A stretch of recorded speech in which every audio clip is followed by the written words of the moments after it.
What's up? Ghost Fictions is here, and we're back again. This is the third part of a story where Issei was betrayed and left.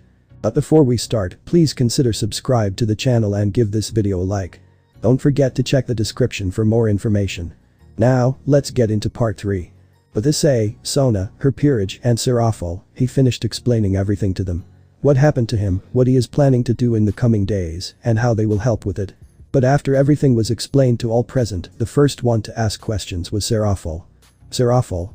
Issei, based on the details you've provided, it seems like you possess substantial concrete evidence of the council's wrongdoings against both the YŌKAI faction and secret information regarding their activities behind the Devil King's back. Can you elaborate on the importance of this proof? Issei. I apologize, hurtful, but I cannot disclose that information. The safety of those involved is at stake, and I cannot risk compromising it. I must respectfully decline your request, as I firmly believe it is in everyone's best interest to wait until the day of the broadcast. At that time, the individual possessing the evidence and knowledge will reveal everything. Hurtful. I can see that you are quite serious about this matter, Issei. Your change in demeanor clearly indicates the gravity of the situation. In that case, I will not press further. It appears that not only myself, but all the Devil Kings will find out about this evidence simultaneously, along with any other pertinent information you possess. I will respect your wishes. Issei. Thank you for understanding and showing willingness to wait, while also respecting my request to safeguard the individual in question, whom I have sworn to protect at any cost. Hurtful. No problem, Issei. However, in return for keeping this information from the other Devil Kings, may I ask a small favor from you, if that's alright? Winks at Issei. Issei. As long as it lies within my power, I have no objections to your request for a favor. Hurtful. Excellent. I look forward to calling in that favor at a later time. That's when a cough could be heard coming from Sona. Sona. Cough. Well, despite the information that you're intentionally keeping from us for what I assume are good reasons, I have another question for you, if you wouldn't mind. Issei. Of course not, as long as it's within my power to answer, or if I have the information at this time, feel free to ask. Sona.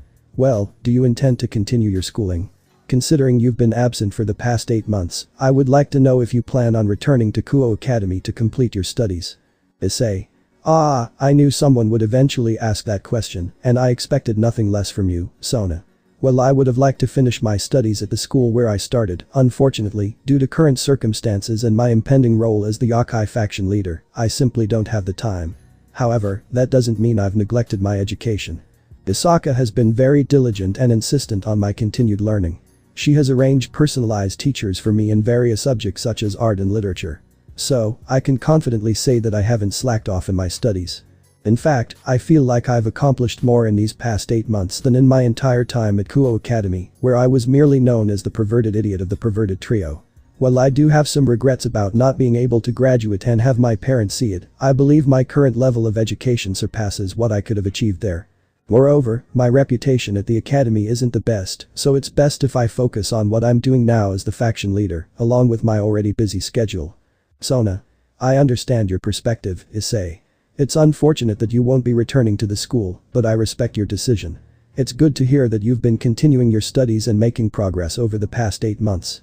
It seems like you've been growing in various aspects of your life, which is great to see. Regarding your parents, do you have any plans to visit them? I'm sure they must be quite concerned about you. Issei. Sona, I really appreciate your understanding. It means a lot to me. It's a bit disheartening that I won't have more time with you and everyone here, but hey, you're always welcome to visit me whenever you want. As for my parents, I've been doing some deep thinking lately, and I'm kind of torn about whether or not to go see them.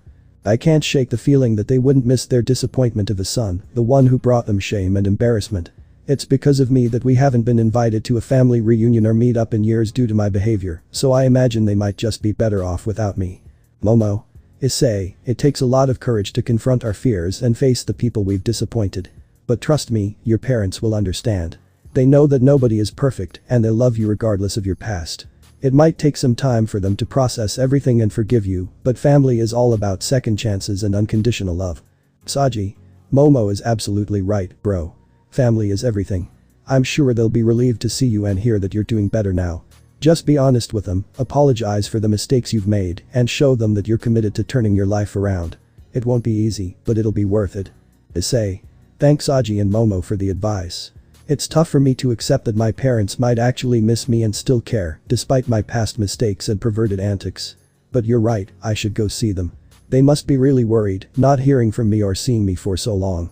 It's not fair to them, and it's not fair to me to keep living with this worry and guilt. Once I handle things here, I'll visit them and explain everything that happened and why I was missing for 8 months. Saji. Damn right, man. Your parents are probably worried sick about you. So you better make that visit happen as soon as you're done with all the craziness going on here. Trust me, they'll be relieved to see you and know you're okay. I know it. Seraphol. Speaking of which, does that imply that you plan to inform your parents about the supernatural realm, your involvement in it, and all the events you have encountered? It is your right to do so, and considering that they are your parents, they do have the right to be informed. Moreover, I don't believe any of the leaders would object to your parents being aware of your accomplishments and your place in this extraordinary world. Issei. Yes, I do intend to share with my parents everything that has transpired, starting from the moment that fallen angel killed me until the recent events that occurred 8 months ago and continue until this day. I want them to take pride in me and to see me as a hero, someone whom children can look up to. I want to no longer be the son they should feel ashamed of, but someone they can proudly talk about in a positive light. Seraphol. I don't think you should worry about impressing them or winning their approval based on your actions, be they so-called perverted or not. Regardless of your deeds, I believe they have always been proud of you because you are their son. I highly doubt they would feel a great deal of shame, and I am quite certain that they will support you unconditionally. So, please, don't speak so harshly of yourself. They were proud of you even before you stepped into the supernatural world, and once they become aware of your achievements in that realm, they will be even more proud. Issei. Thank you, everyone. I really appreciate all the words of encouragement. Now, I need to make my way back to the Phoenix Mansion to pick up Ravel. I also have to speak to Auka about something important and check on the progress of his plan to remove someone's evil pieces without killing them. Seraphol. Alright, Ice-kun. While you take care of those tasks, I'll start preparing for the broadcasting at the Leviathan Mansion. I've already begun the process of transferring ownership of the Oppie Dragon show, as well as your other accounts and trademarks related to the show. We'll discuss the new name on the day of the broadcast. Sona. I'll assist my sister along with my peerage in helping out and preparing everything. But thank you so much, Issei, for supporting me in starting the raiding game school. It means a lot to me. It's even better that you're willing to include other factions. I can't thank you enough for supporting my dreams and ambitions. Issei. It's no problem. I truly hope that once we're done dealing with the Chaos Brigade, the Council, and the issues with the pieces, we can form an alliance with all the factions and work on our collective dream. But for now, I need to see Auka, pick up Ravel, and head back to Kyoto. And with that, Issei stood up and created a teleportation circle beneath his feet. He waved goodbye to Sona, her peerage, and Seraphol before disappearing in a flash of red light. Seraphol. Alright, everyone. Let's get to work and make sure everything is set for the broadcast in 2 days. Sona and her peerage nodded, and they all started working diligently to prepare for the upcoming broadcast. Scene change. Auka's laboratory. Issei has located Auka's energy and teleported to him. Currently in Auka's laboratory, he is working on the process of removing evil pieces without destroying the souls in the process. Suddenly, Auka feels a familiar power teleport into his laboratory, causing him to smile as he turns around and sees Issei, a red-haired boy he saw not too long ago. Auka. Ah, Issei. It's quite unexpected to see you so soon after just a few hours. How can I help you? Issei. Well, I wanted to check on the progress you've made since we last met. I know it hasn't been long, but considering your methodical and calculating nature, I assumed you would have made some headway in removing the evil pieces without harming anyone's soul. Auka. It seems you have quite an understanding of my personality and capabilities. I must say, you've grown and become more logical and calculating since we first met months ago. I mean that as a compliment, of course. Issei. Please, I don't take any offense. I know I wasn't the brightest back then, but the past 8 months have allowed me to develop a more logical mindset. But back to the topic at hand, how much progress have you made so far? Auka. I have been studying the evil pieces you forcibly removed from yourself. Using that as the foundation of my research, I have been working on finding ways to separate the pieces from the soul without causing harm. I am still amazed that you survived such a grueling ordeal. Your luck is truly remarkable. Moving forward, I am deconstructing the pieces and discovering how they are fused with your soul. Even fragments of your soul are intertwined with them. Once I unravel this connection, I believe I can safely remove the pieces without any risk to the individuals, regardless of their previous resurrection using the pieces. It will take a few more days to finalize the method and conduct some trial runs, but we should soon have a reliable process in place. I assume you are not here solely for a friendly chat, but also to ask for another favor. It seems I will have quite a collection of favors to call upon from the future leader of the YŌKAI. Haha. Issei. Well, it seems like you've read me like a book, haha. Honestly, I could really use your help in creating a specialized queen piece. Specifically, I need a piece that can be used on me, regardless of the power level of the king to whom I pledge my loyalty, and prevent it from turning me into a devil again. As you can imagine, it's important for me because I refuse to turn back into the very thing that I wasn't given a choice in the first place to become. And I've come to terms with and accepted that I've lost my human side completely now, and I'm now 50% kitsune and 50% dragon. I'm proud of what I am now, and I see no reason to become anything more. Ajuka. That's quite a tall order. I don't think it will be a problem for me to do that, but I would like to know the story behind this request if you don't mind. Issei sighed. He realized that he had been explaining things non-stop since the meeting earlier in the day, but he understood Ajuka's right to know why he was making such a request. Issei proceeded to explain everything that had happened during the meeting with the Phoenixes and Ravel's family. It took him about 10 minutes to recount the events, allowing Ajuka to fully grasp the situation. Ajuka. I understand now. As for the request, well, I have about 3 weeks to get it done. So, I should be able to finish it before the wedding. Consider it my wedding present to you. However, I do have one thing I would like to ask, and it involves me calling in a favor that you've already given me. Issei. Oh, that's great news that you'll be able to have it done before the wedding. And calling in a favor, I see. Well, I'm a YŌKAI dragon of my word. As long as it's within my power, I will fulfill it. So, what would you like me to do? Ajuka. There is no need for all the formalities, especially considering your plans to deepen your relationship with the Astaroth clan. But I must emphasize that what I am about to request is on behalf of my own niece, and not a formal obligation. Upon my return from the meeting, I informed her that you are alive and will be returning soon. I apologize for not asking your permission beforehand, but I couldn't stand seeing her sad and depressed. After hearing the news, she immediately became happier and asked when she could meet you. I told her I would ask you when that would be. My niece greatly admires you for your determination and bravery, considering you a hero. Your inspiring role has lifted her spirits. She has made an unusual request, asking for a marriage contract with you. Considering you aim to strengthen your ties with the Astaroth clan, I thought I would offer this to you. But I understand this request may come as a surprise, but I value my niece's happiness above all else. I have been actively protecting her from unwanted interference, as the council has pressured her into arranged marriages. I firmly believe she deserves a chance to marry someone she genuinely loves and can form a meaningful connection with, rather than being forced into a union dictated by the council's whims. Issei. It's no issue to me that you told your niece that I am still alive, especially if it meant bringing her out of her depressive state. I understand all too well now how my actions and disappearance affected a lot of people, so I hold nothing against you for not asking me to do so prior. I'm glad you did if it meant her mental state is better now. And I understand your concerns about the council and their outdated ways. It makes sense that you would want your niece to have the freedom to choose someone to love, rather than being forced into a marriage. However, I do have some conditions that I would like to add to the marriage contract.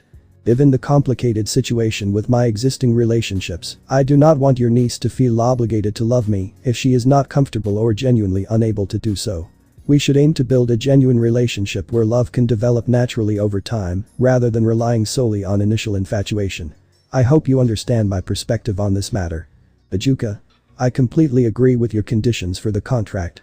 It's refreshing to see that you are willing to take the time to truly get to know each other and fall in love. My niece will be thrilled to hear that you want to give her the opportunity to connect with you genuinely. Once I finish my work for the day, I will stop by the Astaroth mansion and inform her of the good news. Issei. I'm glad to hear that you agree. I am excited to meet your niece and see how our relationship develops. But if it's not too much to ask, could you please share her name with me? Ajuka. Certainly, her name is Laisha Astaroth. I appreciate your acceptance of the conditions and your willingness to make this marriage contract a true test of love. I will also begin working on a special queen piece for you to give to Ravel on your wedding day, as a symbol of your unique bond. Issei. I truly appreciate your efforts. It means a lot to me that you're willing to help this much, and I'm sure Ravel will appreciate your efforts as well. And Laisha Astaroth, what a beautiful name. I am looking forward to meeting her in person soon. Now, if you'll excuse me, I need to head home and pick up Ravel from the Phoenix mansion. It has been a long day, and I could use some time to relax after this crazy day. Ajuka. I understand today must have been tiring for you, constantly answering questions and explaining things. But I am looking forward to our meeting at the Leviathan Mansion, where I will join the other Devil Kings during the broadcast. I am also excited to introduce my niece, Leisha, to you on that day and announce your marriage contract with her during the broadcast. I am also curious to see how you two will interact. The Yuka didn't want to delay Issei any longer, so he said his goodbyes. Issei then activated a teleportation circle underneath his feet, teleporting him to the Phoenix Mansion to pick up Ravel. Both of them then headed back to Kyoto together, where they could relax and enjoy each other's company, along with everyone else, for the rest of the day. Issei enjoyed the time with his new family and loved ones, and thought about everything that had happened. He couldn't help but chuckle as he realized his harem was still growing. He was really looking forward to meeting Ajuka's niece, Leisha, and he hoped that they would form a real connection. Issei was optimistic about finding another partner and someone else to share his love with, and he hoped that they would love him back. Scene change. 2 days later, outside Yusaka Castle, the night before the broadcast. Everyone was currently sitting outside, watching the beautiful night sky of Kyoto, with a fire in front of them. They were all just talking and spending time together, discussing nothing in particular. Until Rias remembered something she wanted to ask Issei, he then spoke up, drawing everyone's attention to her. Rias. Hey, Issei, there's something I wanted to talk to you about. Issei. Sure, Rose, what's on your mind? Rias. Kunu approached me with a spell she wanted me to help you with, but unfortunately, it's a spell called Valhalla's Gate, and I've never heard of it before. I wanted to know more about the spell and if you have any information on it. Upon hearing Rias's question, a heavy atmosphere settled over everyone, and Issei's usual easygoing and lovable smile transformed into a stern and almost terrifying expression. It wasn't until Yusaka wrapped her 9 golden tails around him that Issei snapped out of his thoughts, leaving everyone curious about what had just transpired. Issei. Let's just say that I've come across some crucial information in the past 8 months. This knowledge has compelled me to not only increase my physical strength, but also my magical abilities. I've spent countless nights and weeks in the mystical Yokai library, immersing myself in different kinds of magic from all around the world. Some of these spells are necessary preparations for a worst-case scenario that I fear might occur. Irina. Darling, what's happening? You seem to know something. Please, share it with us. Ravel. Yes, withholding information from us only increases our worries. We've only just gotten you back, and we don't want to lose you again. Please, tell us something. That's when Yusaka chimed in. Yusaka. My love, it's time for us to reveal everything and introduce them to her. Issei let out a sigh before speaking. Issei. Alright, I'll give you a general overview, but I won't delve into the complete details. You deserve to know what I've been doing and find some peace of mind. In the past 8 months, I've not only been healing my emotional and mental scars, but also investigating the Chaos Brigade. I've uncovered various details and foiled their plans. Moreover, I discovered that there is another organization within the Chaos Brigade that is manipulating everything behind the scenes. Around 4 months ago, I intensified my training, aiming to become stronger physically, magically, and honing my kitsune and dragon abilities inherited from Drake. Ravel. Wait, if I understand correctly, you've discovered a subgroup within the Chaos Brigade that's controlling everything behind the scenes. And because of this new information, you've decided to intensify your training. Issei. Yes, that's correct. Rias. So, what exactly have you learned? And why haven't you shared it with the leaders of the factions during the meeting when you returned? Issei. That's because I wanted to show you firsthand what I've discovered. At that moment, a message spell materializes around Issei's ear. He utters something and then dispels the spell. Shortly afterward, a magical circle forms in front of the group, emitting blue and purple light. As the light fades, a stunningly beautiful girl with long purple hair, hazel eyes, and an alluring figure is revealed. Issei. Allow me to introduce you all to Ingvild Leviathan, the last descendant of Leviathan. She is a hybrid of a devil and a human, with her father being a devil and her mother being human. Ravel, Irina, Rias. What? Ingvild steps forward to introduce herself. Ingvild. Greetings, everyone. My name is Ingvild Leviathan, and I am the last descendant of Leviathan. It's a pleasure to meet all of you. After receiving all this news, Ravel, Rias, and Irina were stunned and left speechless until Issei spoke. Issei. It seems I have a lot to explain, so before you start freaking out any further, give me a moment to explain this whole situation and how I found her 2 months ago.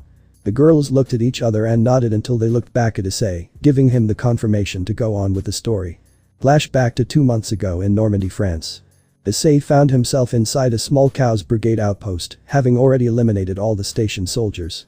He was now interrogating the commander of the facility, determined to uncover the secrets of a covert group within the Cows Brigade that seemed to be controlling the entire operation. The devil, defiant and filled with blind loyalty, spat in Issei's face before speaking. "I would never tell you," the devil sneered. "I look forward to the day when our leader disposes of you and your alliance." Issei wiped the saliva from his face, contemplating his next move. Without warning, he unleashed a powerful punch to the devil's jaw, followed by drawing him closer so they were almost nose to nose. "You thought I was asking for information," Issei said with a hint of amusement. "But you see, I have my own methods of obtaining what I need. I'll delve into your mind myself." Issei cast a mind-reading spell, scanning through the devil's memories. Although he did not find information on the secretive organization in question, he discovered something even more troubling. Once he had extracted all the necessary information from the devil, Issei swiftly ended his life, preventing any further harm to innocent people. "Drake," Issei called upon his partner, "did you see what I did?" "I did, partner," Drake responded gravely. "We stumbled upon something truly troubling. They have managed to acquire the rare and powerful sacred high-tier Longinus gear known as Nerid Kiri. This gear has the ability to control dragons, even the mighty dragon gods are susceptible to its influence and control. This is bad, partner." Issei: "I know, we can't let the Cows Brigade, or whatever mysterious group within the Cows Brigade, get their hands on that gear or its user. Luckily, this devil had some useful information on the location of the facility where they're holding the user, and we're in luck because it's in France, specifically the port city of Marseille." Greg: "Well, partner, we can't afford to waste any time. That's a dangerous gear. We can't leave it in the hands of the Cows Brigade or the unknown group within it. We need to head there immediately. I think it's time for you to release at least some of your seals." Issei: "I think you're right. I doubt they would leave that facility unguarded, considering the strength of that sacred gear and how proficient the user could be. I think I'll release 4 out of my 9 seals." Greg: "I would agree with that, partner." Issei: "Oh, really? You scolded me last time I unlocked." Greg: "This is no time for jokes, partner. You said it yourself, they would not leave that facility holding such a rare and valuable sacred gear and its user without having some high security or at least some very powerful beings there to protect said assets so they could fulfill their plans." Issei: "I know, and I'm not taking the situation lightly. There's a reason I said I'm releasing 4 out of my 9 seals. I was only surprised because you would usually tell me that would be overkill. But I have a feeling there's a strong opponent there. But let's not waste any more time. Let's head over there. We can't afford to lose any more valuable time. The more we wait, the higher the possibility they could enact their plans or move the user out of the facility." Greg: "You're right, partner. We need to get going." Issei swiftly exits the outpost facility, unleashing a surge of power as he unlocks 4 of his seals. However, he immediately conceals this immense power, ensuring that it remains undetectable to anyone nearby. Determined to ensure that the outpost can never be used by the Cows Brigade again, he proceeds to destroy the facility with precise and calculated strikes. 30 minutes later, chaos ensues at the Cows Brigade's facility in the port city of Marseille. Sirens blare throughout the building, alerting everyone to an unknown assailant's attack. Issei navigates the facility's corridors, utilizing his heightened senses and senjutsu abilities to locate the sacred gear user. With unwavering focus, he rushes towards their location.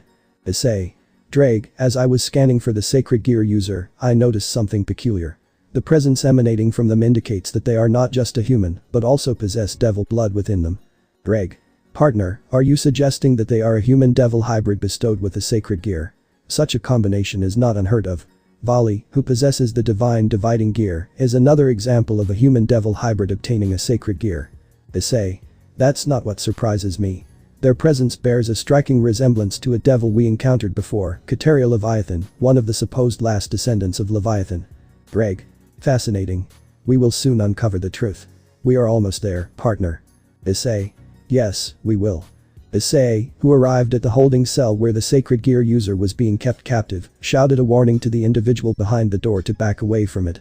He placed his hand on the door and used a mixture of his fox and dragon fire to begin melting the steel, eventually melting it completely away.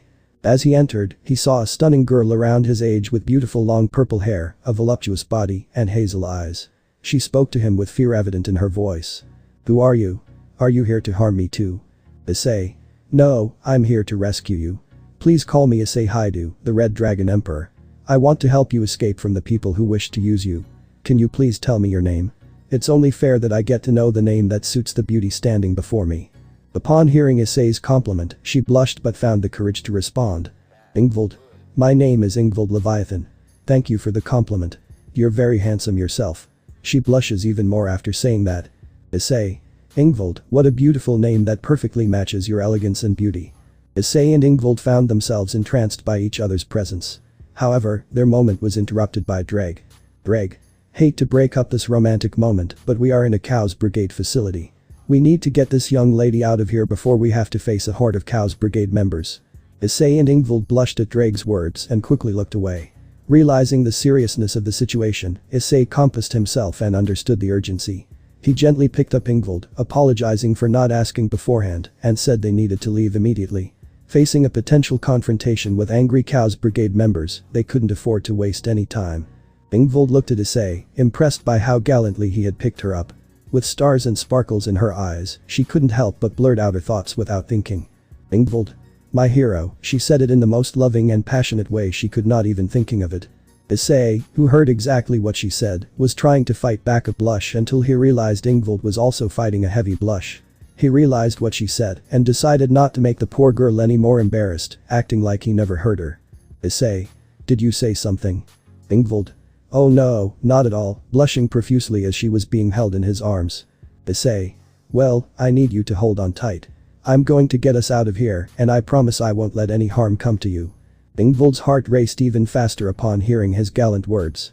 She held onto him tightly, nodding in agreement as he started running through the facility, taking down any Chaos Brigade member in their way without putting her in danger.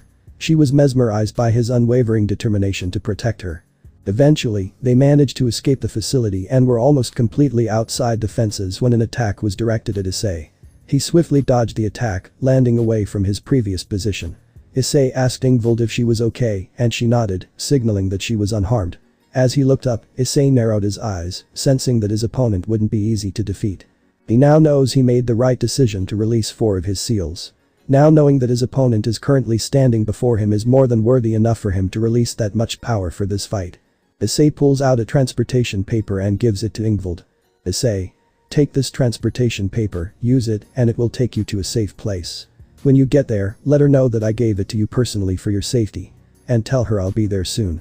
Ingvald, feeling conflicted about leaving her hero to fight alone, wondered about his reasons behind this decision.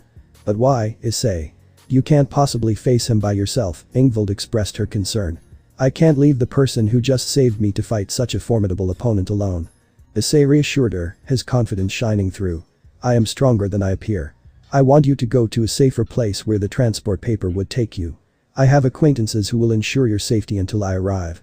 I cannot bear the thought of you being caught in the crossfire of our battle. So please, trust me and go. Tears welled up in Ingvald's eyes as she realized that Issei had been trying to protect her all along, even now, ensuring her safety during their fight. Overwhelmed with gratitude, she immediately embraced him before speaking. Promise me that you will come back from this, Ingvald pleaded.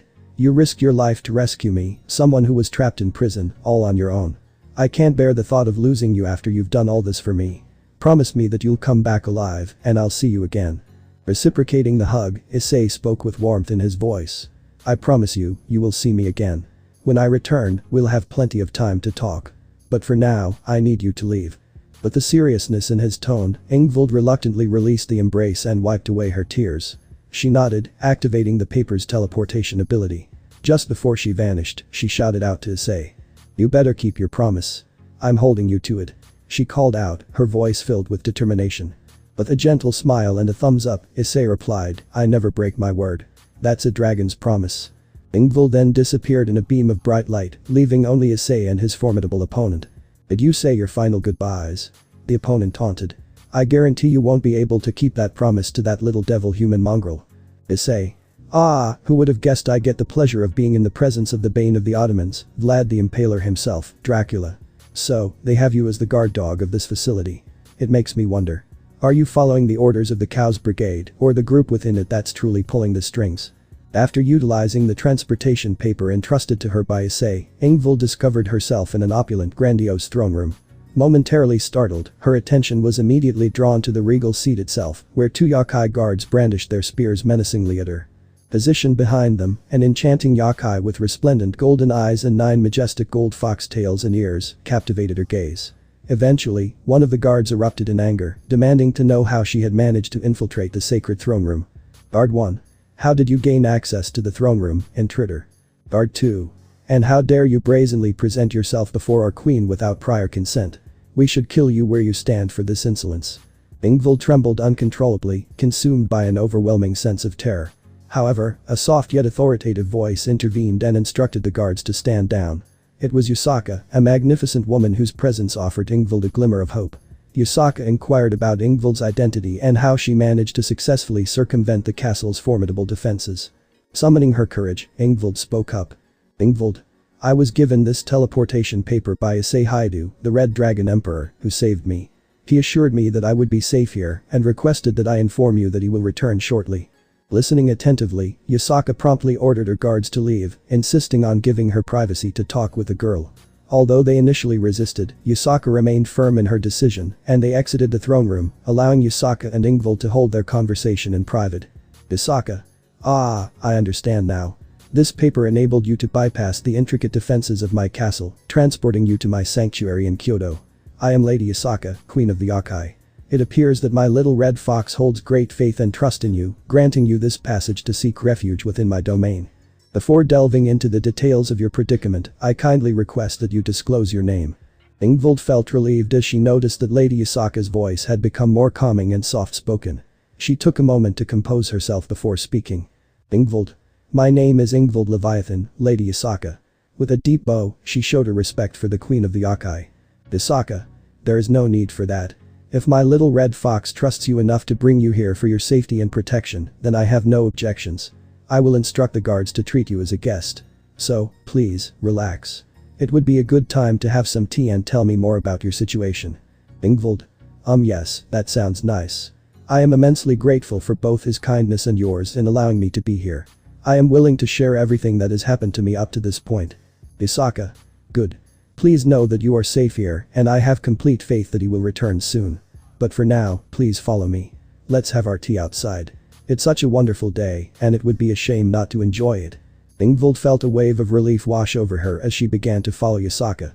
As they walked, she couldn't help but hope that her hero would return soon so that she could properly thank him. Scene change. Outside the Cows Brigade facility, where Issei was fighting the Vampire King, Dracula. Issei. Damn, I've read and heard so many stories about this guy and his terrifying strength, but I never would have imagined he could actually push me to my limits like this. Even with me unleashing 4 of my seals, it seems like I'm still barely able to match him in power. No wonder he was so feared. Greg. Partner, you need to watch out. There's something seriously wrong with him. I mean, he shouldn't even be alive right now, but his presence feels different from what I felt when he was alive before. Issei. What are you trying to say, Dreg? Greg. I mean, he's even stronger than he was before his death. In the 15th century, the church gathered a whole army of vampire hunters, exorcists, and even some angels, along with the church, using multiple powerful holy relics they had in their possession and their personal army, to bring him down. They eventually succeeded, but not without sustaining a massive amount of casualties among their own forces and the destruction of multiple holy relics. Issei. Are you saying that someone actually brought him back to life? Greg. Yes, it seems like the only possibility. After they defeated and killed him, the church couldn't just leave his body out in the sunlight to destroy him because he was a daywalker vampire. So instead, they chopped him up into pieces, removed all his organs, and put them in holy water to destroy them. Then, they scattered the holy water all over Europe, hoping no one would ever try to bring him back. Issei. That's extreme, man. They really went all out. Greg. You do not understand, partner. It took a whole army to take down this single vampire. He could even take on high-class dragons and god-class beings and come out on top. That's how formidable his power and strength were. Issei. Damn, that's absolutely nuts. But you know what? It doesn't seem like he's been able to land many hits on me or do any serious damage. Greg. Partner, it's important to note that he held the impressive rank of 8 out of the top 10 strongest beings in the world during his lifetime. However, you need to understand that he is currently only playing with you because he knows that you do not pose a significant threat to him.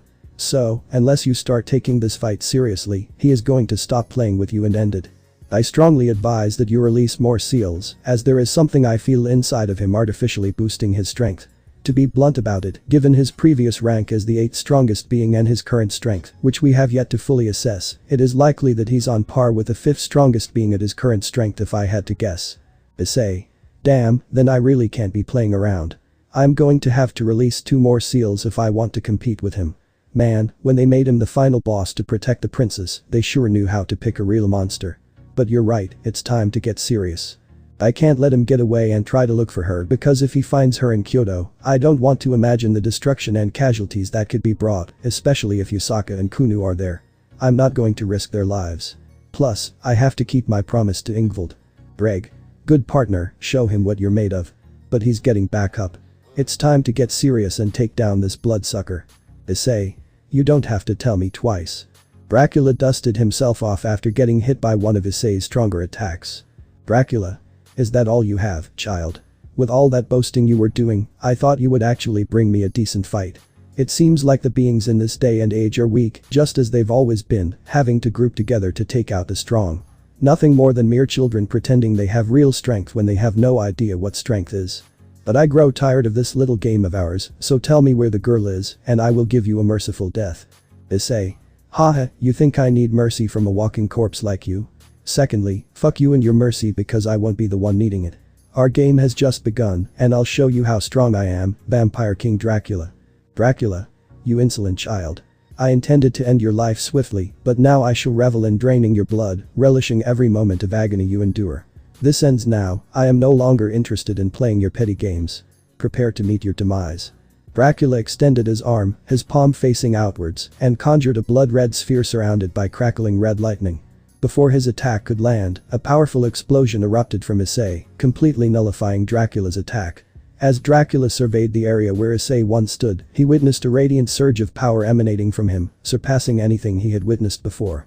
Issei's new form, known as the Heavily King form, bears a striking resemblance to the Balance Breaker.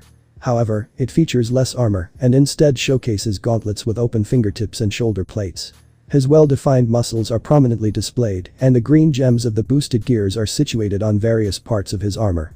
In this form, his facial features have become sharper, with his eyes resembling those of a dragon and his ears becoming more pointed. Additionally, two protrusions emerge from his shoulder blades with reddish clear wings like the vanishing dragon Balance Breaker's wings. This is a newly evolved form of the Balance Breaker. In this form, it is far beyond anything obtained before, although it lacks some armor. This does not make it any weaker, in fact, it is stronger and more durable. He is using Senjutsu to strengthen his body, making him mighty and impenetrable. In this form, he has the ultimate balance of speed, power, magical, and physical attacks. Issei. Well, I hope you're ready, Dracula. Let's see how well you hold up against me now with 6 of my seals released and my Heavenly King form. And know this, I won't be holding back any longer. I promise you, by the end of today, you will be back in the pits of hell where you belong. But not before I get the information I need out of you. Dracula had a wicked smile, his fangs and sharp teeth gleaming with anticipation as he observed the incredible display of power from his opponent. It seemed that today, he would indeed derive some enjoyment from this encounter. Dracula. Very well, child. You have piqued my interest. Let us see if you can truly match the magnitude of my power. But that declaration, Dracula allowed his powers to radiate from him, revealing the true extent of his formidable abilities. Greg. Partner, be prepared. He is no longer playing around. He has unleashed his full power. Do not let your guard down.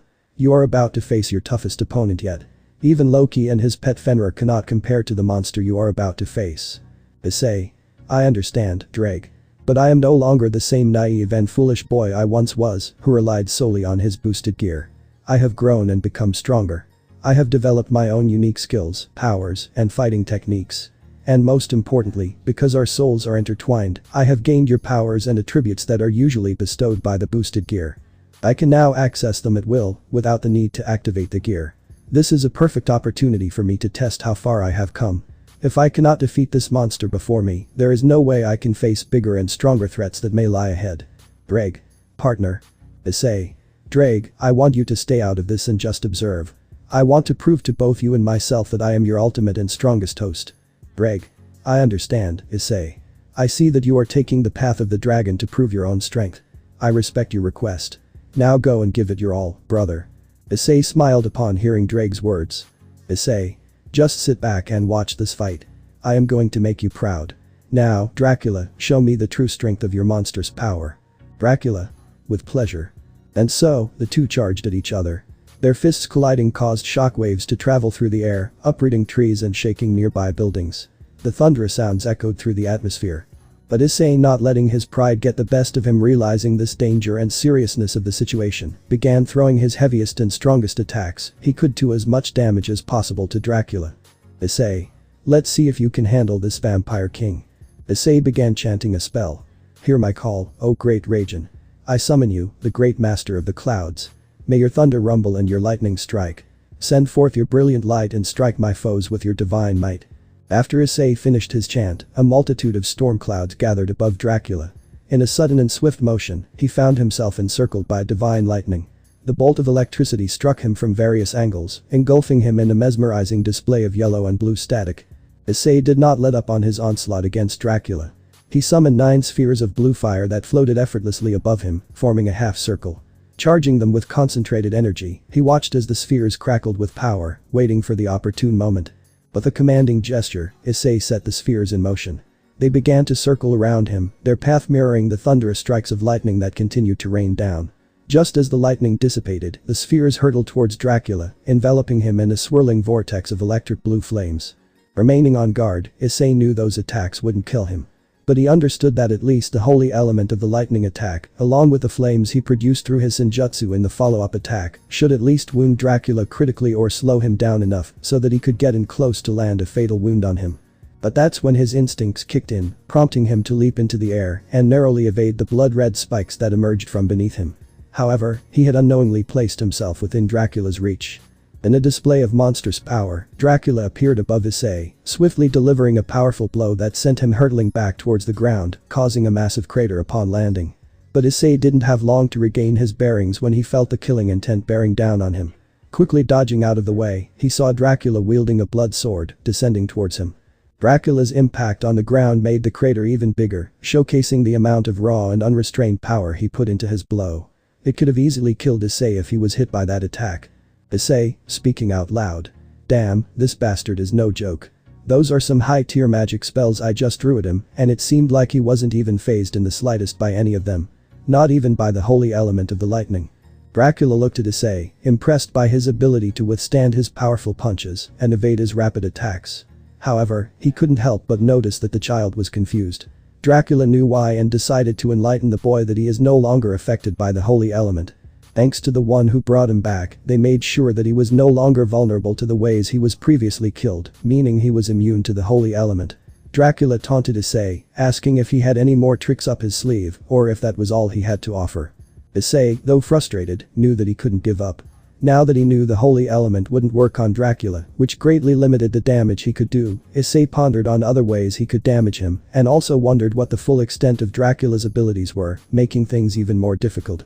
However, a mischievous smile appeared on Issei's face. Dracula saw the smile and arrogantly assumed that Issei had accepted his impending death. He warned Issei that he wouldn't be given a quick death and that he would make Issei suffer with an agonizing death. But Issei had a plan. He confidently declared that he had found another way to harm Dracula, despite his immunity to the holy element. Issei mentioned that there were still other ways to kill undead and unholy beings like Dracula. Dracula scoffed at the remark, dismissing Issei as a simple mongrel of a dragon yokai hybrid. He acknowledged Issei's impressive power, but claimed that it wasn't enough to overpower him. Dracula encouraged Issei to surrender now to avoid further misery. Issei. Nah. Who said I was lying? But why bother explaining it to you? I can just have you experience it firsthand for yourself. In an instant, Issei disappeared from sight, causing him to search the area. Suddenly, Dracula sensed him and turned around, immediately impaling Issei in the stomach with his hand. Dracula. Well, I must admit, I expected more from you after all that boasting about your newfound power. This feeble attempt at a desperate move is quite underwhelming, to say the least. But I suppose I was mistaken to have high expectations. As Dracula was about to continue his statement, he was interrupted by a devastating blow of a fist engulfed in green fire to the right side of his face. The intense pain caused him to let out an agonizing scream. Dracula's eyes widened with disbelief as he beheld the sight before him. The 5 Issei standing before him, their fists wreathed in shimmering green fire, exuded an unrivaled aura of power. As the realization dawned upon him, he glanced at the Issei he had just impaled, only to witness its fading existence. Anger surged through Dracula's veins. His face, wounded from the Issei's attack, refused to heal at its usual rapid pace. A surge of wrath consumed him, and he bellowed at them in a fit of rage. In an attempt to comprehend the situation, Dracula voiced his confusion, questioning his opponent. But how? I killed you. How were you able to harm me with that fire? Issei, unfazed by Dracula's outburst, smirked with confidence before offering an explanation in a condescending tone. Oh, is the infamous Dracula feeling perplexed? Allow me to enlighten your ignorant self. You claimed immunity to the holy element, but you failed to grasp that there are alternative means to harm evil beings, whether undead or spirits. It can be achieved through the magics of purification or certain abilities possessed by extraordinary beings, such as the flames of a kitsune's fire. These flames, with their intensity and purification properties, can effectively eradicate evil spirits and even vanquish the undead, surpassing the effectiveness of holy elements. What you face now is a unique manifestation of these flames, merged with the power of my dragon flames and infused with senjutsu. I have christened it my Emerald Blaze Flames. As for your confusion regarding my demise, rest assured, you slew nothing but a mere clone. As you can witness, there remain 4 other Issei, including myself. So, Dracula, are you prepared for round 2? At that decisive moment, all 5 Issei charged towards Dracula, their fists enveloped in the fiery Emerald Blaze Flames. Each Issei landed powerful punches on Dracula, causing him to be thrown in different directions, only to find another Issei waiting to send him towards yet another. With each hit, the Emerald Blaze Flames inflicted tremendous damage on the great Dracula, who was being tossed around like a pinball, continually sustaining injuries. Issei, sensing the time to end the fight was near, directed his clones to position themselves strategically. They delivered devastating and deadly punches to Dracula's body, their strikes amplified by the raging flames. Dracula was sent hurtling into the sky, primed to be thrashed into the ground by the 4 remaining clones. Meanwhile, Issei charged a blast of Emerald Blaze Flames, ready to unleash it upon the weakened Dracula. Suddenly, a massive surge of power and an overwhelming presence reverberated through the area, catching everyone off guard. Dracula vanished from sight, only to reappear above the 4 remaining clones. His eyes transformed into a deep blood-red hue, indistinguishable from his pupils, as his body became enveloped in an ethereal black and red aura. And I don't own the image in this picture, all credit should go to the original artist or source. But the voice dripping with malevolence, Dracula declared, I've had enough. I will not be made a fool of by some insignificant child who believes they possess true power. Behold my true power. And be gone. Dracula unleashed a devastating wave of red energy, disintegrating Issei's clones with a single swipe of his hand.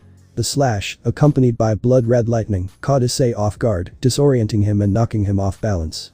Dracula, now standing menacingly over him, was ready to unleash true pain and misery.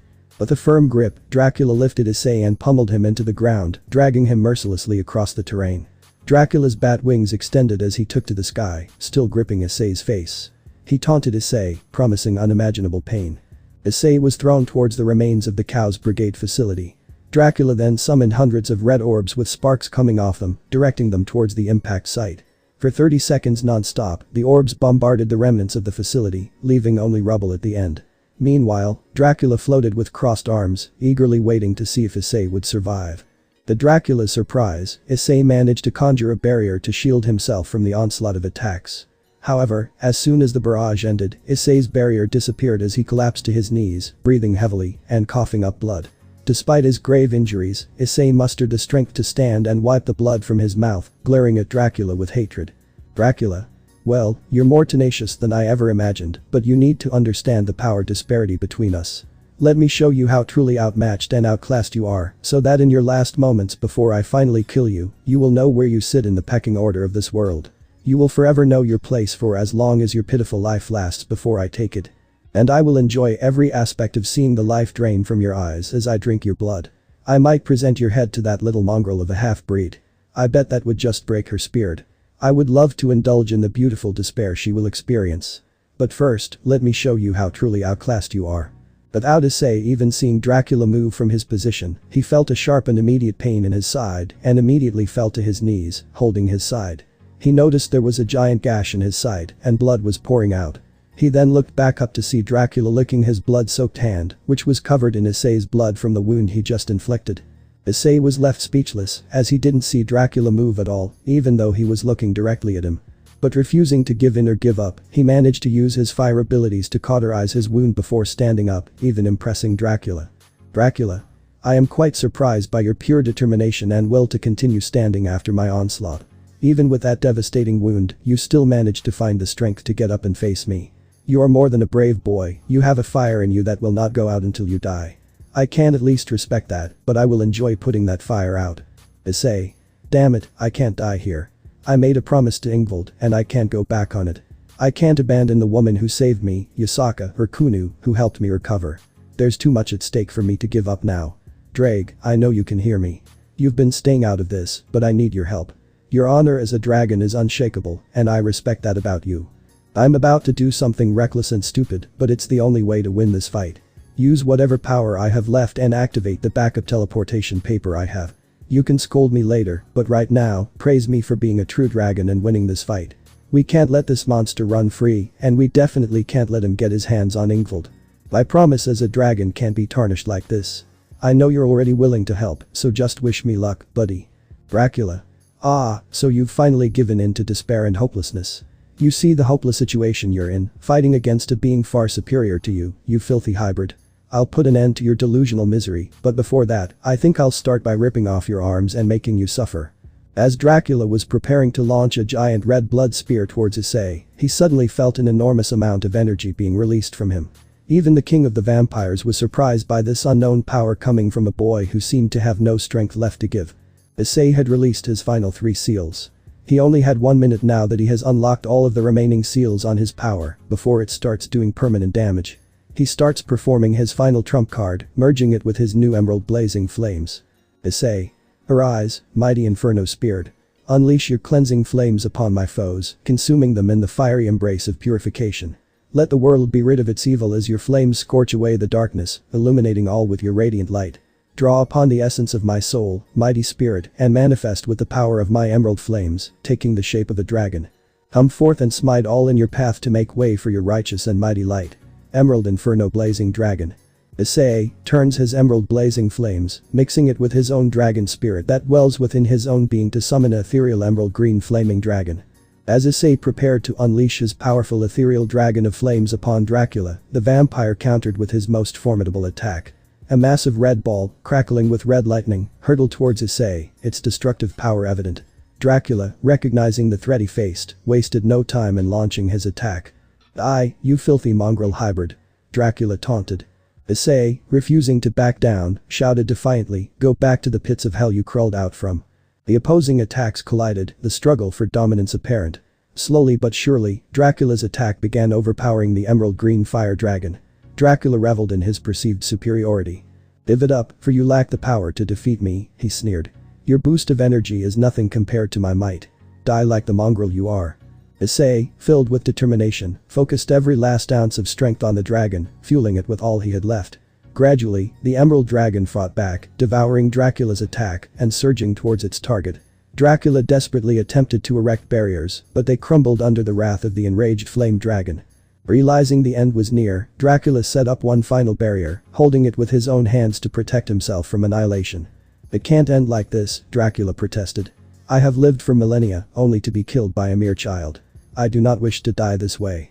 Issei, unyielding, declared, "It's your time to go, Dracula. You were slain centuries ago. You no longer belong in this time. Return to the pits of hell from whence you came." Issei's relentless attack finally broke through Dracula's barrier, devouring him like a dragon engulfing its prey. As the flames of the dragon consumed Dracula, he dissolved, his essence completely purified and cleansed. The last sound to escape his lips was a despairing scream, echoing through the air. Simultaneously, Issei feels his strength draining away, leaving him weakened. While his emerald flaming dragon lets out a mighty and powerful roar before slowly disappearing, and right before losing consciousness, he reactivates all 9 of his seals, transforming back to his normal state from his powerful heavenly king form. Despite his exhaustion, a satisfied smile crosses his face. He knows he has claimed victory in one of the toughest battles he has faced up until this point and has come out on top. As Issei started losing consciousness and began to fall, a faint voice reached his ears before he succumbed to darkness. It was Drake, his dragon partner, offering praise and pride for witnessing such a remarkable display of strength. "You did exceedingly well, brother," Drake's voice resonated. "Your dragonic prowess fills me with pride. But rest now, for you have earned it." With the last of Issei's power, Drake used it to activate the teleportation paper. Issei was then enveloped in light, and a teleportation circle formed underneath him, transporting him back to Kyoto, where Yasaka awaited him. It was there that Issei would be able to recuperate from his hard-fought battle and allow his weary body to recover. End of flashback. After Issei finished telling the girls what happened 2 months ago and how he saved Ingvald and fought against Dracula, all of them were left speechless, filled with questions, and they wanted answers. The first person to recover from their shock after hearing the story was Ravel. Ravel. Issei, I'm relieved that you managed to survive that dangerous encounter and successfully saved a descendant of the original Leviathan. Your actions stopped the plans of the Cow's Brigade, who intended to utilize her gear to control the dragons. However, there is something that has caught my curiosity. I have read stories about Dracula, the renowned vampire king who was said to possess tremendous power and was once ranked 8th among the top 10 strongest beings. How did he manage to become so formidable that he could reach that level of power, a level typically reserved for super devils or godlike beings or dragons? Rias, who had finally recovered from the shock of the entire situation as well, shared Ravel's sentiments. Rias. It's truly astonishing. The fact that a vampire, even one as renowned and powerful as Dracula, was able to attain such great strength is quite remarkable. Typically, only beings of the ultimate class or god class, as well as dragons, can reach that level of power. Do you have any idea how he was able to obtain such immense strength? While there have been vampires who have achieved ultimate class strength before, it is rare to hear of a member of the vampire race reaching the rankings of the top 10 strongest in the world. It's a remarkable feat in its own right.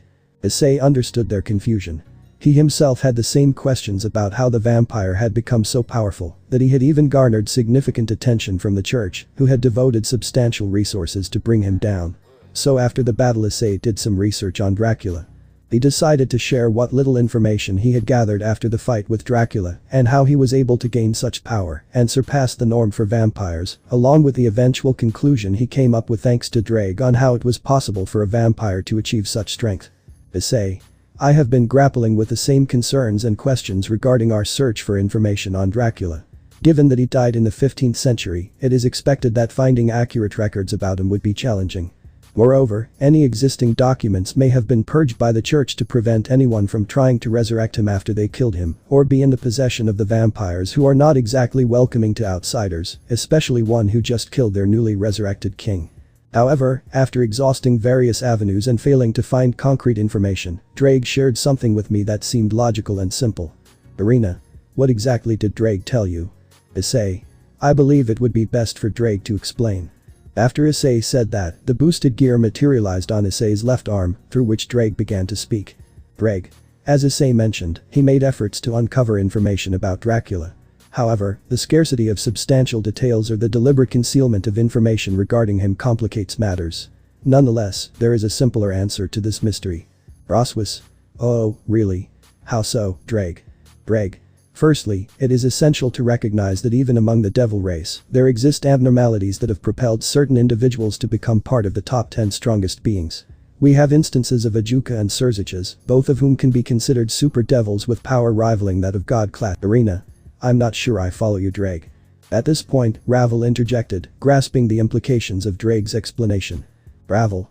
Are you suggesting that Dracula, being an anomaly among his own race of vampires, could have attained a similar status? Drake. Precisely. It is highly likely that Dracula, like YŌKAI and Surziches, possessed the potential to emerge as an extraordinary vampire, surpassing the limit set by his race. This could classify him as a super vampire, similar to Surziches and YŌKAI, who achieved a new height of power within their race, leading to the creation of a new classification of super devils. It's fair to assume that Dracula falls into a comparable category, which is why I gave him the name of super vampire, capable of reaching the same strength level as god-class beings and dragons. Dracula's former rank as the 8th in the top 10 ranking during his lifetime attests to his exceptional power and potential. However, don't think that bringing him down was easy for the church. They used several holy relics, along with a massive force comprised of vampire hunters, exorcists and angels. Alongside the personal army of the church, they eventually defeated him, but at a grave cost that resulted in the destruction of multiple holy relics. They also sustained massive losses, wiping out approximately 80% of their entire forces after that fight. The church had the advantage of using the very element that harmed him the most, the holy element, specifically relics that are heavily imbued with that element, but it still took more than one to bring him down. Let that be a testament to his true might and strength and how he earned the title of 8th in the top 10 rankings. However, that was the level of power he was at when he was killed. But the Dracula we fought had his power somehow boosted to the level of being on par with the 5th strongest being in the top 10, not to mention he was somehow made immune to the very element that killed him the first time, which was the holy element. So holy attacks were ineffective against him. How that was able to be done, neither my partner nor I have been able to discover how they were able to accomplish that, nor what they used to increase his power to that extent.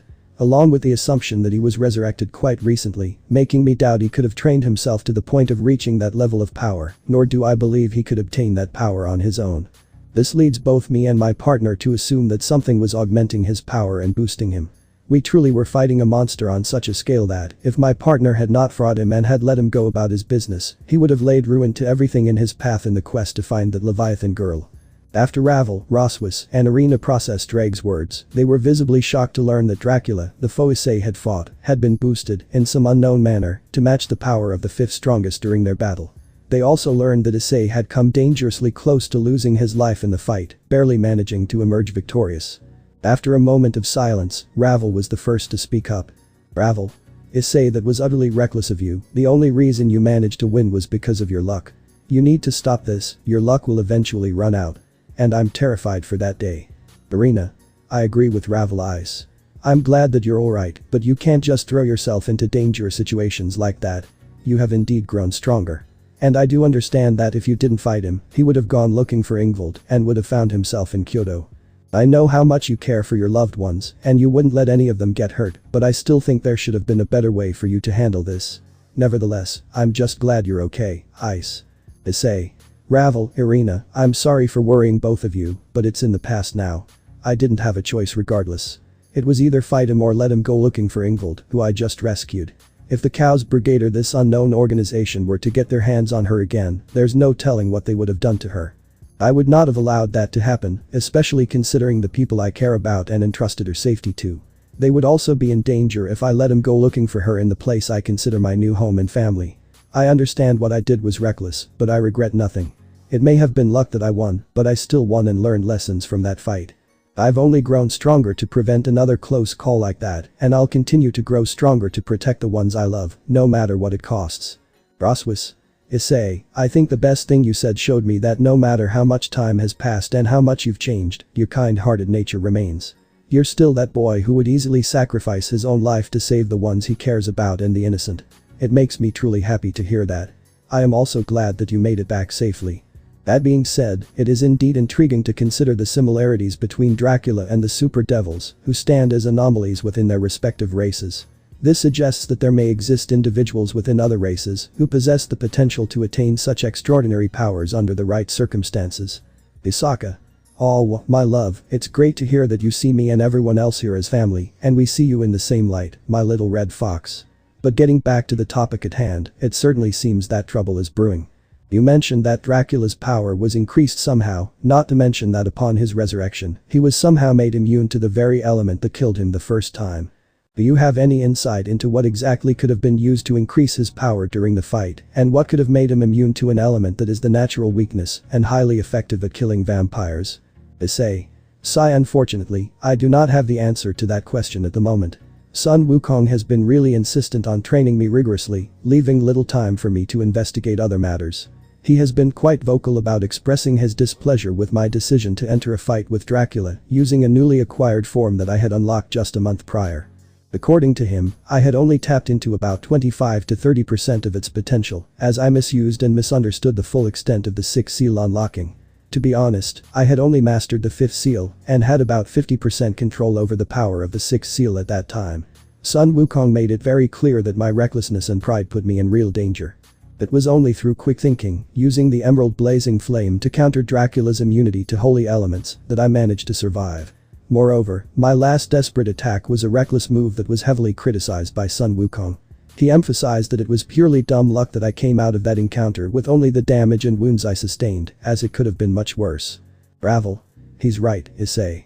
Also, I would like to know why you didn't use your balance breaker armor in this fight and instead stayed in your base form and began releasing the seals you've been talking about. And when that wasn't strong enough, you went into this Heavenly King form after you released your 6th seal.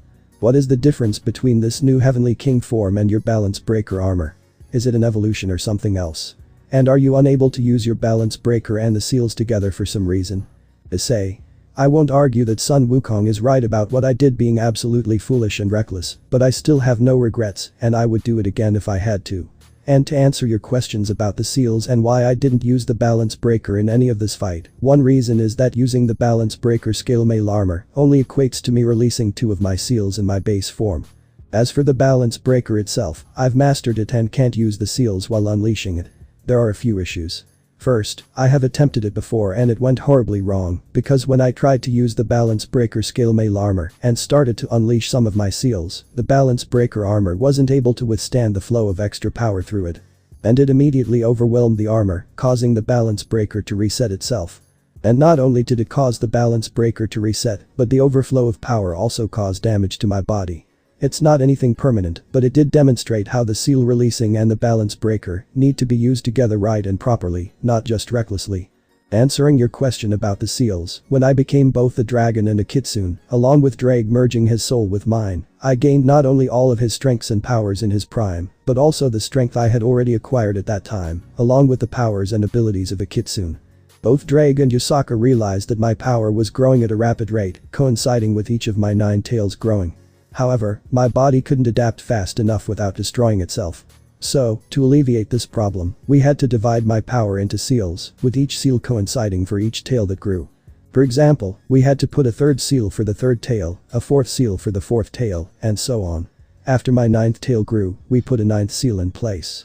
With the 9th seal, my power seemed to stop rising at that rapid rate. I still have the capability to grow stronger on my own, but it wasn't rising as rapidly due to the new changes of becoming a dragon kitsune hybrid. Since then, we haven't had to create any more seals, but I still haven't fully mastered the 8th seal or the 9th seal. In the fight with Dracula, unleashing all 3 of the remaining seals that I hadn't mastered only gave me a minute of time before it would start doing permanent damage to both my body and soul, due to the power easily ripping me apart, even in my Heavenly King form. That's how much power I have attained, if it gives you an idea. But getting back to the balance breaker armor issue, I have been coming close to a breakthrough in merging the balance breaker and the use of my seals together. This is because I can only access the Heavenly King form when the 6th seal is unleashed. That's why Sun Wukong berated and scolded me for my recklessness, because I had just unlocked that form and only had about 50% mastery of the 6th seal. But if I'm able to properly merge the balance breaker scale mail and my seals together, I could come up with a new form that could be the in-between of my base form with a few seals released, along with the Heavenly King form. Arena. Oh, Ice, your progress is absolutely mind-blowing. I can't believe how far you've come, and I'm so excited to see how much stronger you can become once you master your final 2 seals. And not only that, but if you're able to combine your balance breaker scale mail armor and your seal release, you'll create a whole new form and become a whole new level of awesome. That's when Drake spoke up with pride in his voice, not only as a dragon, but pride for his partner for the strength he's acquired and the potential he has to grow and gain even more strength. Drake. If my partner is able to master the last 2 seals, I firmly believe he has the capability to be on par with Shiva, the 3rd strongest in the world, and he could even possibly rival the dragon gods themselves. Upon hearing Drake's statement, everyone was surprised that Issei had that kind of potential and capability to become so strong that he could even rival Shiva, the god of destruction who is the 3rd strongest, and even the 2 dragon gods. They were all amazed, including Yusaka, who had a better grasp of how strong her little red fox was, but was still amazed and proud to know how strong he could possibly become and the levels of strength he can reach. That's when Rias spoke up. Rias. Honestly, that's amazing from the boy that I knew 8 months ago, who I always knew could break any limit that was in front of him. I could have never imagined after hearing what happened to you in the Orc Club room, thinking you were dead, only for you to return 8 months later with a whole new level of power. Not to mention all the changes you've gone through. To hear that you became stronger after having to remove your evil pieces and becoming a kitsune dragon hybrid that allowed your power to increase exponentially to the point you had to even seal away some of your power because your body couldn't handle all that enormous power within you. And now, to hear Drake talk about how you have the potential to even rival Shiva, the god of destruction, the 3rd strongest in the world, and even rival the dragon gods, this is quite incredible. You have gone through so many changes. I'm so happy to know that with all this power, you have not been corrupted or devoured by the power you obtained. You've maintained your good-hearted nature. You are truly a one-in-a-lifetime individual to meet, and I'm glad I have the privilege to be around you. Issei, I appreciate your kind words and honesty, Rose. I realized that a few months ago, I heavily relied on my boosted gear and lacked maturity. However, my circumstances have changed drastically. With the guidance and training from my master, Sun Wukong, along with Yusaka, teaching me to harness and use the power of Senjutsu, I am making significant strides. Although I do not consider myself a master yet, I have incorporated my dragon aspects with Drake's teachings, and Yusaka and Sun Wukong have helped me harness and master my kitsune abilities. I have also delved into extensive studies, exploring new magical techniques and spells. Looking back, I can confidently say that I have come a long way. The fight against Dracula was humbling, as it taught me the importance of caution, not underestimating my opponents, and not overestimating my own power and strength. Despite the immense challenges, I have no regrets. It was necessary to protect Ingvild, Yusaka, Kunu, and all the other innocent lives that would have been threatened by Dracula. Having a being like him alive and running around this world again would have only endangered more lives, so he needed to be eliminated once and for all. I fully intend to find out who and what this other organization within the Chaos Brigade that is really pulling the strings behind everything that's going on is, as well as their plans. I want to know why they are resurrecting long-dead figures like Dracula, making them stronger and immune to their fatal weaknesses, and what their main goal is in all of this. Arena. Ice, it would be wise to inform the faction leaders about what you have learned and the considerable strength you have gained. They should be made aware that there could be another faction within the Chaos Brigade that could be the real masterminds behind everything. Along with that, they are bringing back beings such as Dracula and possibly other ones they have already resurrected. Additionally, they may be making them even stronger by some unknown means. This poses a serious threat not just to the Alliance and the factions within it, but to all supernatural beings.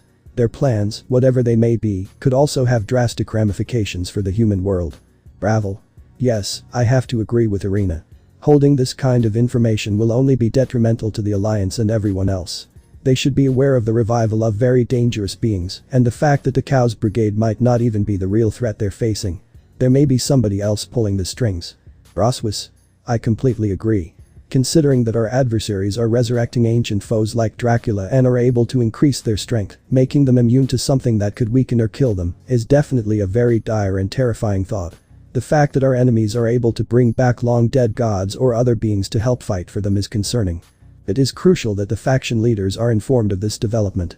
Suddenly Yusaka cleared her throat and spoke up, her voice ringing out with a calm and compass tone, gathering everybody's attention. Yusaka. Now, everybody, I believe my little red fox knows exactly what he's doing. Out of everybody here, he knows all too well the serious threat that the Chaos Brigade poses, along with this unknown organization within it. I do not think he will withhold this information from the Alliance. But right now, we do not have enough information to say, other than the fact that the Chaos Brigade has been bringing back beings like Dracula and making them stronger. This is a serious threat, but worrying about things we do not have enough information about does no good for any of us. I assure you all that I have full confidence that he most likely intends to call for a meeting of the Alliance to relay this information and more. So, I believe that there is no reason to continue worrying about something we can't stop at this exact moment and have very little information regarding their objectives and goals. But I think it would be best for all of us to retire for the night. We all have a big day tomorrow considering it's finally time for the broadcast my little red fox intends to give to everyone in the underworld to explain what happened. So, I believe it would be best for all of us to start heading to our rooms and calling it a night. Her words resonated with everyone in the room, prompting nods of agreement. They realized there was no reason to panic over something they lacked sufficient information about. With renewed enthusiasm, they rose from their seats and began making their way back indoors, eager to recharge for the eventful day that awaited them. Isn't that right, my love? Issei. She is right, girls. But to calm everyone's nerves and put all of you at ease with your thoughts, I do intend to inform the Alliance about what I've learned regarding the Chaos Brigade. I intend to call for a meeting after the broadcast to inform them of everything, so there's no reason to worry. But my beautiful golden fox is right, we have a big day tomorrow, and we're all taking part in this, so I believe it would be best for everybody if we all head to bed and rest because we have a big day tomorrow. After the girls were reassured that Issei intends to inform the Alliance of everything he has learned and his own new strength, they felt at ease. They all began to get up, realizing that both he and Yusaka were right. Tomorrow is going to be a big day, so they all began heading inside to go to bed. However, that's when Ingvild mustered the courage to stop Issei and ask him something. Yusaka, seeing this, made sure to give Ingvild and her little red fox the privacy they needed. Yusaka looked over at Ingvild with a supportive smile that communicated to Ingvild that she had her blessings and patiently awaited the outcome of their conversation. Softly, Ingvild spoke up, addressing Issei. Ingvild. Ice, can we talk? There's something I want to ask you. Issei. Sure, what's on your mind? Ingvild took a moment to gather her thoughts before speaking. Ingvild. I have something important to confess. Issei reached out and held her hand, sensing her nervousness. He wanted to offer support and put her at ease. Ingvild took a deep breath and finally expressed her feelings. Ingvild. Ice, I've fallen in love with you over the past 2 months. I've had the chance to spend a lot of time with you and see what an amazing person you are. You've shown me that I have value beyond what others saw me as, and for that, I'm grateful. And being able to spend time with you has been one of the happiest periods of my life. You've helped me open up and trust people again. The connections I've made with you and the others feel like family to me. I genuinely love you, and I want to be a part of your life. I understand that I may not be the main girl in your harem, as Yusaka holds that place, but I know that it won't affect how you love me or anyone else. Your love is unwavering. So, will you accept me as your wife and one of your mates? Issei. Ingvald, ever since I first saw you when I rescued you from that facility, I've felt a strong connection with you. I didn't know what it was at the time, but something about you drew me in. You made me feel comfortable, and you've helped me overcome my lingering trauma. You've shown me that it's okay to love again and open my heart to others. I'm grateful not only to you, but also to everyone else who has supported and helped me, like Yusaka, Kunu, Karara, and Kuroka. I appreciate all that you've done for me, and I want to make you my wife and partner. I want you to know even though Yusaka is the alpha in the group, it won't change how I feel about any of the girls who have my heart, including you. I will love all of you equally. I love you, my ocean princess. Ingvald felt tears welling up as she realized that the man she had developed feelings for was reciprocating them. Ingvald. Issei, I love you too. I want to be with you always, and I don't want to go back to the devils who would only use me for my sacred gear. They would only use me as breeding stock to rebuild the Leviathan clan or for my sacred gear, but I don't want that. All I want is to be with you. I am willing to give up my title as Leviathan to be with you, but I won't go back to the devils. Issei comforted her, ensuring her that he would never allow her to return to such a fate. Issei. Don't worry, I will never let you go back to the devils. The council treated you unjustly, reducing you to a mere tool or possession. To me, you are so much more. And tomorrow, when the announcement is made, everyone will know that you are under my protection and the protection of the YŌKAI faction. And if you are willing, you can also become one of my mates. But I promise you, no harm will ever come to you. Ingvald. Yes, I want to be with you forever. I accept being your mate.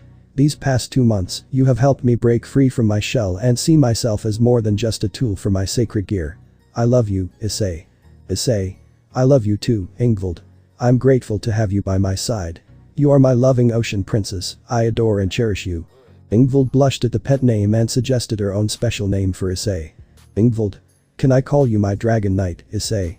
You did come into my life like a brave valiant knight to save me and free me from my captors, like I was a princess stuck in a tower. It's a very fitting name for my knight. Issei smiled, understanding the significance of the nickname she had chosen. Issei. I understand, and I love the name. It's something special between us. Ingvald nodded, feeling a deep connection as she spoke her chosen name for him. Ingvald.